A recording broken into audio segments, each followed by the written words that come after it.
नमस्कार दोस्तों, स्वागत है आप सभी का अपने चैनल गुरु ज्ञान दिस साइड में। तो दोस्तों, जैसा कि आप सभी को पता है, असिस्टेंट प्रोफेसर के ज़्यादातर सब्जेक्ट्स के रिजल्ट आ चुके हैं और कुछ जो मेजर सब्जेक्ट्स हैं जिसमें history, political science, geography, economics जैसे सब्जेक्ट्स हैं, उनके रिजल्ट्स आना अभी बाकी है। जी हाँ फ्रेंड्स, असिस्टेंट प्रोफेसर के अभी हिंदी सब्जेक्ट्स के जो है वो चौथे चरण के इंटरव्यू अनाउंस हो चुके हैं। तो जैसा कि सभी स्टूडेंट्स को एक डाउट रहता है कि इंटरव्यू में किस तरह का क्या माहौल होता है, क्या किस तरह से इंटरव्यू में परफॉर्म करना है, क्या क्या बोलना है, कॉन्फिडेंस कैसा होना चाहिए, वे ऑफ टीचिंग क्या है, तो इन सभी चीज़ों को आज के इंटरव्यू में हम जानेंगे। इसी के साथ हम देखेंगे कि एक इंटरव्यू के अंदर जब हम एंटर होते हैं तो किस तरह के क्या क्वेश्चंस किए जाते हैं। तो ज़्यादा वेट न करते हुए चलिए वीडियो को स्टार्ट करते हैं। फर्स्ट जो हमारा एक इंटरव्यू के बेस पे बेसिक जो पूछा जाता है वह है हमारा बायोडाटा। जी हाँ फ्रेंड्स, किसी भी इंटरव्यूअर द्वारा इंटरव्यू में एक बायोडाटा जो होता है कंप्लीट, वो स्टूडेंट को आना ही चाहिए। बायोडाटा के अंदर हमारी 10th 12th, हमारी ग्रेजुएशन, पोस्ट ग्रेजुएशन, इससे रिलेटेड जो हमारी डिग्रीज है, जो हमारे मार्क्स है, सब्जेक्ट है, वो हमारे बायोडाटा के अंदर आते हैं। हाँ, इंटरव्यू के अंदर इतना है कि हमें अपना नाम वगैरह लेना नहीं होता है, बस सीधा ही हमें इंट्रोड्यूस करना होता है कि मैंने इसी से स्कूल से, इस विद्यालय से, इस कॉलेज से अपना ये एजुकेशन कंप्लीट किया है। तो सबसे पहले हमें जो याद रखना है वह है हमारा बायोडाटा। बायोडाटा जितना अच्छा करेंगे, स्मूथ करेंगे, सिंपल करेंगे, उतना ही हमें बेटर रिजल्ट देगा। नेक्स्ट जो हमारा इंटरव्यू के अंदर पूछा जाता है वह है हमारा डिस्ट्रिक्ट। जी हाँ फ्रेंड्स, जिस जिले के हम निवासी हैं उससे रिलेटेड आपको ज्योग्राफिकल और पॉलिटिकल रूप से आपसे क्वेश्चन किए जा सकते हैं।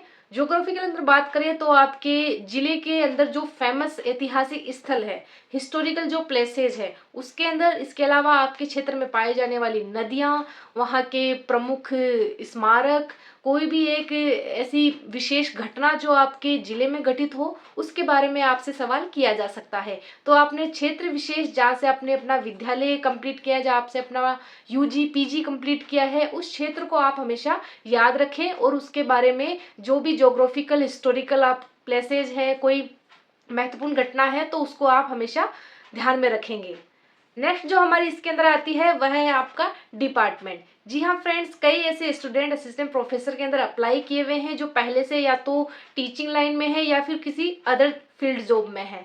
तो जब भी आप इंटरव्यू देने जाएं तो अपने आप डिपार्टमेंट के बारे में बेसिक नॉलेज जरूर रखें, क्योंकि कई बार ऐसा होता है कि जब आप, जैसे शिक्षा विभाग से कोई व्यक्ति जा रहा है तो कई बार किसी योजना का नाम पूछ लिया जाता है, या उस डिपार्टमेंट में कोई ऐसा कोई स्पेशल कोई कार्य किया गया है तो उससे रिलेटेड जो करंट अफेयर्स का टॉपिक है उससे आपसे सवाल कर लिया जाता है। तो अगर आप अपने डिपार्टमेंट की पूरी अच्छे से ध्यान रखेंगे तो आपको आगे दिक्कत नहीं आएगी। जैसे कोई अदर डिपार्टमेंट से, जैसे कोई रेवेन्यू डिपार्टमेंट से है तो उससे रेवेन्यू से रिलेटेड कोई क्वेश्चन किया जा सकता है। इसके अलावा उससे नई कोई योजना आई है, कोई स्कीम है जो गांव में लागू की जानी है, तो इससे रिलेटेड क्वेश्चन आ सकता है। इसके अलावा आता है करंट अफेयर्स। जी हाँ फ्रेंड्स, करंट अफेयर्स आपका इंटरव्यू के अंदर पूछा जा सकता है। इसमें आपके बोर्ड के अंदर 3 मेंबर होते हैं, जिसमें बीच में जो मेंबर होता है वह आरपीएससी का मेंबर होता है और जो 2 इसके साइड में बैठे होते हैं वो सब्जेक्ट एक्सपर्ट होते हैं। जी हाँ फ्रेंड्स, सब्जेक्ट एक्सपर्ट केवल हमारे सब्जेक्ट से रिलेटेड क्वेश्चन करते हैं, जबकि जो बीच में बोर्ड मेंबर या बोर्ड का अध्यक्ष होता है वह हमसे राजस्थान की जीके और करंट अफेयर से रिलेटेड क्वेश्चन पूछता है, क्योंकि उसको बेसिकली अपना जो बायोडाटा होता है वही जानना होता है, क्योंकि उसको सब्जेक्ट की इतनी नॉलेज नहीं होती है, इसलिए वो केवल करंट अफेयर्स और राजस्थान की जीके तक ही सीमित रहता है। तो हमें विशेष रूप से ध्यान रखना है अपने जिले का, और अगर राजस्थान में है तो राजस्थान की जीके का। इसके अलावा हमें विशेष रूप से ध्यान रखना है करंट अफेयर्स का, जो उस वक्त की घटित स्पेशल घटनाएं हैं, कोई स्कीम है, कोई प्लान है जो आया है, कोई अभी फॉलो किया जाना है, तो इन चीज़ों को आप अच्छे से याद रखेंगे और उनको पूरे अच्छे तरीके से डिलीवर करेंगे। इसके अलावा जो नेक्स्ट क्वेश्चन हो सकता है वो हो सकता है आपकी हॉबीज़ के ऊपर, कि आपकी हॉबीज़ क्या क्या है, कि किस चीज़ में आपका इंटरेस्ट है, तो इससे रिलेटेड आपसे क्वेश्चन किया जा सकता है। तो जो भी आपकी इंटरेस्ट है, रुचि है, उससे रिलेटेड, उससे संबंधित और भी कोई नॉलेज है तो उसको आप एक्वायर करके रखिए, ताकि जब आपसे क्वेश्चन पे क्वेश्चन किया जाए तो आप घबराएं नहीं और अच्छे से उनका जवाब दे पाएं। इसके अलावा इंटरव्यू में एक चीज़ ध्यान रखनी है कि आपसे जैसे किसी टॉपिक पे कोई क्वेश्चन पूछा जाता है, तो जब भी कोई क्वेश्चन पूछा जाए तो आपको हमेशा उसका कब, क्यों, कैसे वाला जो सीन होता है वो आपको ध्यान रहना चाहिए, कि कोई भी आपसे क्वेश्चन पूछा गया है, मतलब ये किस किस टॉपिक से, कहाँ से आया है, तो उस चीज़ को अगर आप ध्यान से देखेंगे तो आप अच्छे से उसका आंसर दे पाएंगे।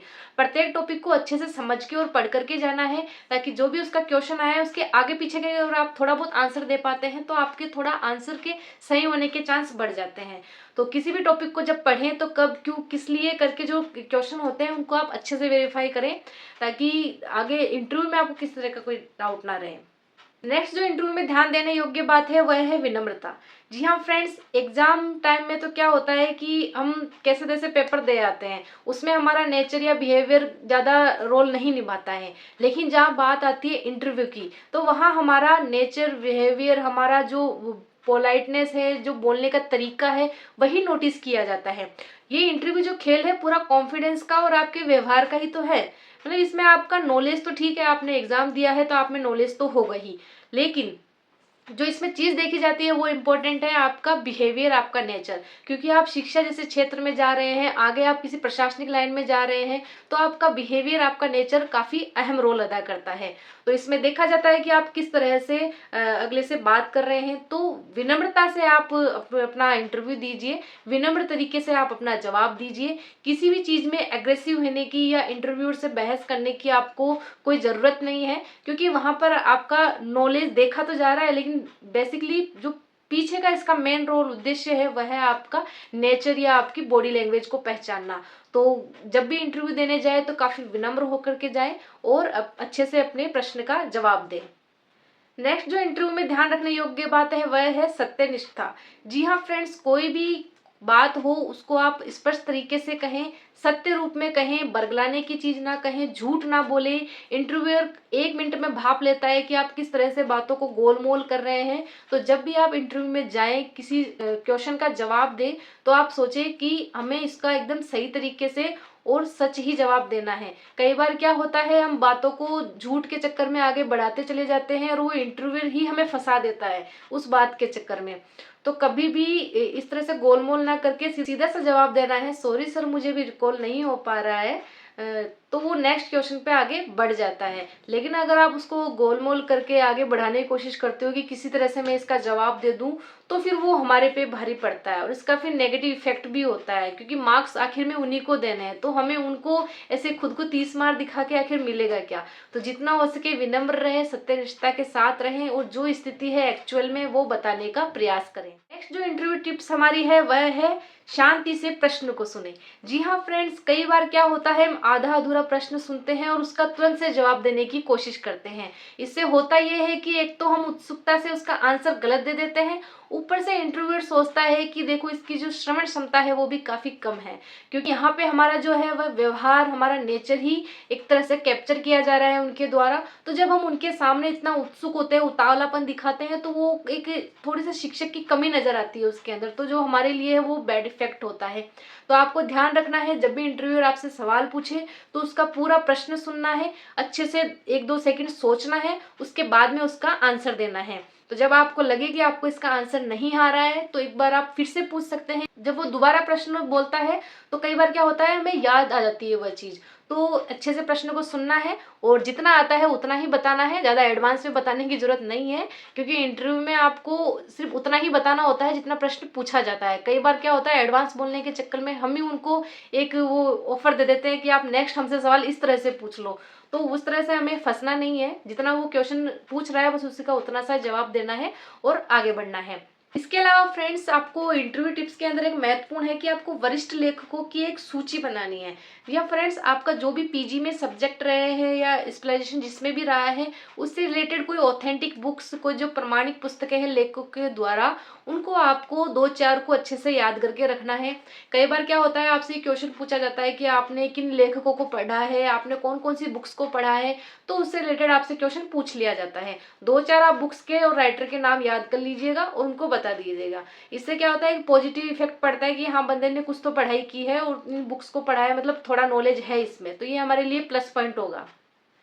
नेक्स्ट जो इंटरव्यू के लिए और महत्वपूर्ण टिप है वह है हमारा जो पीजी जिसमें स्पेशलाइजेशन है उसके पूरी नॉलेज होना।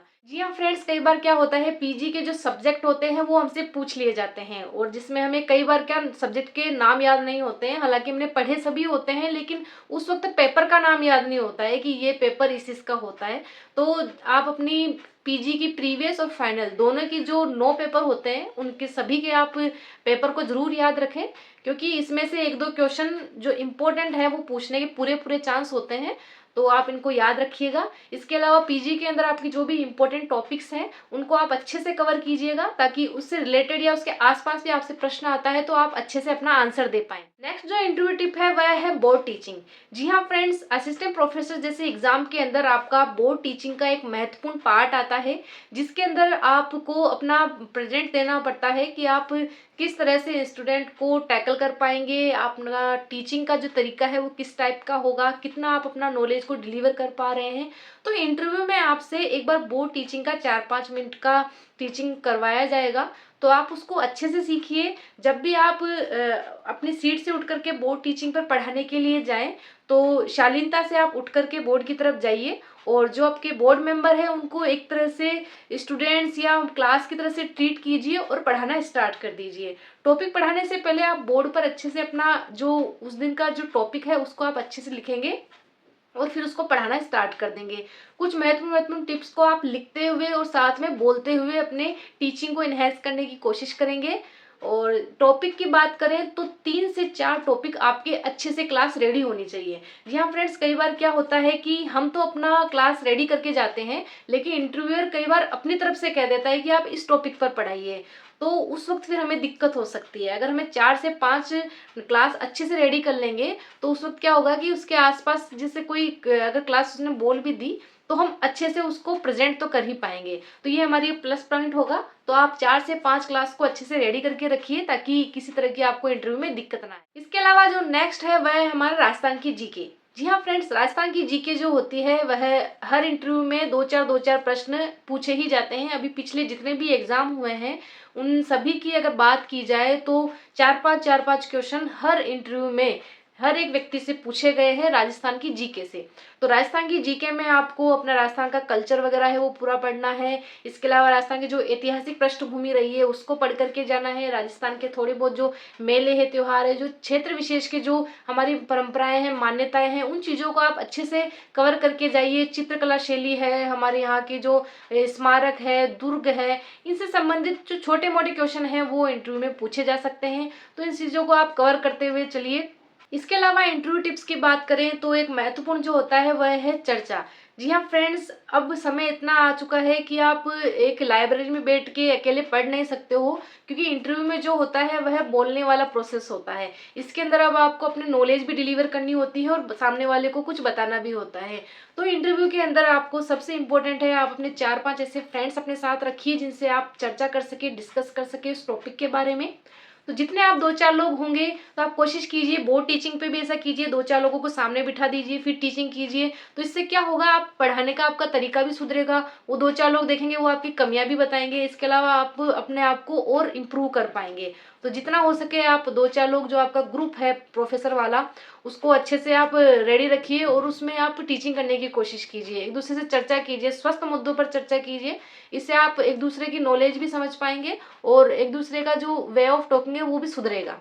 और एक महत्वपूर्ण प्रश्न जो कि इंटरव्यू में पूछा ही जाता है कि आप इस विभाग में या इस सेवा में क्यों आना चाहते हैं। या फ्रेंड्स, एक ही सवाल काफी इंटरव्यू में पूछा जाता है कि आप इस सेवा में क्यों आना चाहते हैं, क्या आपने भविष्य के लिए सोचा है। तो इसका एक सटीक आंसर भी हमारे पास होना चाहिए कि आप शिक्षा विभाग में क्यों आना चाहते हैं, या शिक्षा के क्षेत्र में आके आप क्या नया कर पाएंगे। तो इन सबका आंसर भी आपको देना चाहिए। इसके अलावा जो नेगेटिव पीपल हैं इन सबसे आप दूरी बना करके रखिए, जो आपको किसी काम में बढ़ने से रोकते हैं। आप गलतियां करने से भी ना कतराएं। गलतियां इंसान से ही होती है, सीखते हैं, आगे बढ़ता है। तो आप कोशिश कीजिए जितना हो सके आप नई नई चीजें सीखें, चर्चा करें, स्वस्थ मुद्दों पर चर्चा करें, आसपास के माहौल को खुशनुमा बना के चले और इंटरव्यू का जितना हो सके उतना तैयारी करें। और इंटरव्यू की टेंशन ना लें कि 4 महीने में होगा, 5 महीने में होगा। जब भी होगा इंटरव्यू हो जाएगा। आप अपनी मेहनत को बरकरार रखिए और कोशिश कीजिए खुद से बोलने की, खुद से सीखने की, बोर्ड पर पढ़ाने की। एक काल्पनिक रूप से मान लीजिए कि सामने 40-50 बच्चे बैठे हैं और आप पढ़ा रहे हैं, तो किस तरह से आपका टीचिंग स्टाइल होगा, क्या आपका बोलने का तरीका होगा। तो इससे आप अपने आप को खुद से इम्प्रूव करते रहेंगे। तो आई होप आपको वीडियो काफी पसंद आई होगी। वीडियो अच्छी लगे तो चैनल को लाइक, कमेंट, शेयर करना और चैनल को सब्सक्राइब करना मत भूलना। मिलते हैं नेक्स्ट वीडियो के साथ। धन्यवाद।